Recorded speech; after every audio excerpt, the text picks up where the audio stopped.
بسم اللہ الرحمن الرحیم۔ السلام علیکم دوستو، آج میں آپ کو ایک کہانی بتانے لگا ہوں۔ اپنے ویڈیو کو پورا دیکھنا ہے اور سکپ نہیں کرنا ہے۔ ایک وقت کی بات ہے، ایک خوبصورت اور سرسبز گاؤں تھا جس کا نام جنت نگر تھا۔ جنت نگر کے مکین بہت خوش مزاج اور محنتی تھے۔ اسی گاؤں میں ایک لڑکی رہتی تھی جس کا نام سارہ تھا۔ سارہ نہایت ذہین اور نیک دل تھی۔ سارہ کو کتاب میں پڑھنے کا بے حد شوق تھا اور وہ ہر وقت کچھ نہ کچھ نیا سیکھنے کی کوشش کرتی رہتی تھی۔ ایک دن اس کی امی نے اسے بتایا کہ جنت نگر کے قریب ایک جنگل ہے جس میں ایک قدیم لائبریری موجود ہے۔ اس لائبریری کے بارے میں کہا جاتا تھا کہ وہاں دنیا کی نایاب اور سب سے قدیم کتابیں موجود ہیں۔ سارہ کا تجسس بڑھ گیا اور اس نے لائبریری دیکھنے کا فیصلہ کیا۔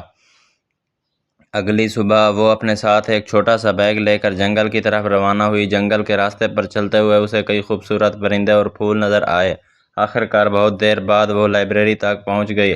لائبریری کی عمارت بہت قدیم اور خوبصورت تھی۔ سارہ نے دروازہ کھولا اور اندر داخل ہوئی۔ اندر داخل ہوتے ہی اس نے ایک بوڑھے شخص کو دیکھا جو کتابوں کے درمیان بیٹھا تھا۔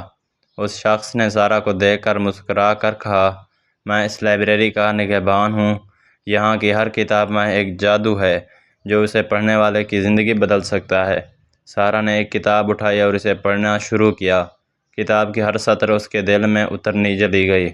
اسے لگا کہ وہ کسی اور دنیا میں پہنچ گئی ہے۔ اس نے کئی گھنٹے وہاں گزارے اور کئی کتابیں پڑھیں۔ ہر کتاب نے اس کی سوچ اور علم میں اضافہ کیا۔ جب وہ واپس گاؤں لوٹی تو اس کے اندر ایک نئی توانائی اور علم کا خزانہ تھا۔ اس نے اپنے دوستوں اور گاؤں والوں کو لائبریری کے بارے میں بتایا اور سب کو وہاں جانے کی ترغیب دی۔ جنت نگر کے لوگوں اب زیادہ علم دوست اور خوشحال ہو گئے تھے۔ سارہ کی جستجو اور علم کی محبت نے نہ صرف اس کی زندگی بدل دی بلکہ پورے گاؤں کو علم کی روشنی سے منور کر دیا۔ اس کہانی سے یہ سبق ملتا ہے کہ علم کی جستجو اور محبت انسان کی زندگی کو بہتر بنانے میں اہم کردار ادا کرتی ہے۔ اگر آپ کو ویڈیو اچھی لگی تو آپ میرے چینل کو سبسکرائب کریں، لائک کریں اور ویڈیو کو شیئر کریں۔